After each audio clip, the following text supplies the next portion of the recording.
Hey guys, this is Joe from Treadmill Heroes. I wanted to take a brief couple minutes here to talk to you guys about a common issue on residential treadmills, which is the running belt is slipping or catching or grabbing. It just doesn't feel right when you run on it. And there's a couple reasons why that happens.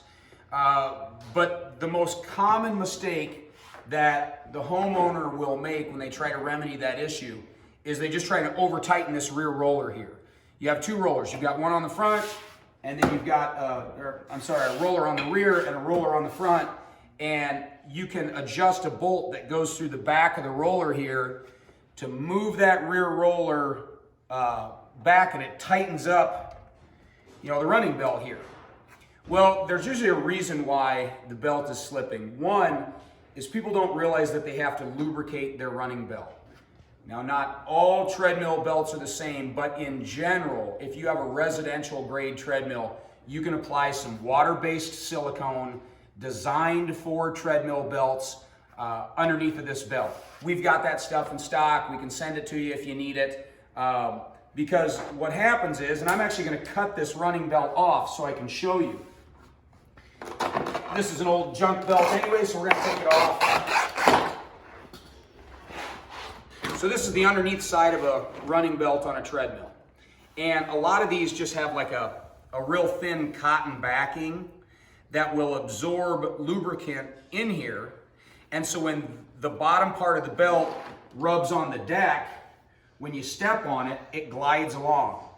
This treadmill has actually been maintained fairly well over its life, and you can even feel on this deck there's kind of an oily residue on there, and that's from the treadmill lubricant. Most people don't lubricate this at all, and this deck, the running deck, gets really dry. And so every time you step down on the belt and your body weight pushing on the belt and on the deck, it catches because there's no lubricant to keep it gliding smooth. So in many cases, you don't need to tighten up this rear roller. The belt is plenty snug. You just need to apply some lubricant underneath it here, which there again we have, and we can send you a bottle of it. And then that helps the belt glide smoothly along the deck.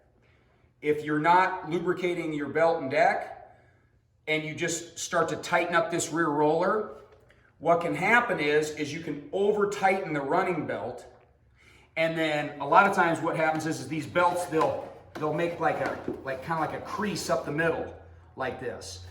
That's exactly what happened on this belt.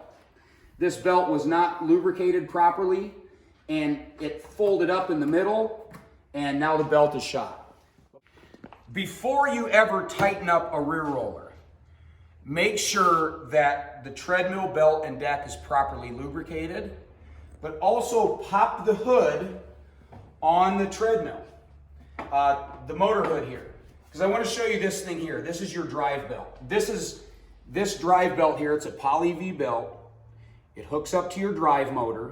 So when your drive motor spins, it spins the front roller, which in turn spins the running belt. In many cases, this drive belt has just become loose, and the part that's slipping when you step on the belt actually stops this front roller, and this drive belt is loose, and it's the thing slipping. So what the consumer will do is they'll just keep tightening up this rear roller, trying to tighten and tighten and tighten the running belt, when all the while the running belt was plenty snug. It was the drive belt that's slipping. So here's how you know if your drive belt is tight enough. You've got to be able to pinch the drive belt, and if you can turn it past 90 degrees, it's too loose. It should be so tight you can only take it to about, 45 degrees or so. 90 at the max, but if you can go past 90 by pinching with your finger, it's too loose. And there's usually an adjustment on the motor to pull the motor back to tighten up the running belt. So inspect for belt shavings inside of there from the poly V belt. Make sure this is plenty snug before you tighten up the rear roller. Now, if the poly V belt is snug and you've lubricated the belt and deck and it's still slipping, then you can slowly turn the rear roller bolts a quarter turn at a time while the treadmill's running to make sure that it stays centered, and you can snug up this belt. So hopefully this video helped you guys out, and we can stop wrecking rear roller bearings and running belts, all because you just had a loose drive belt.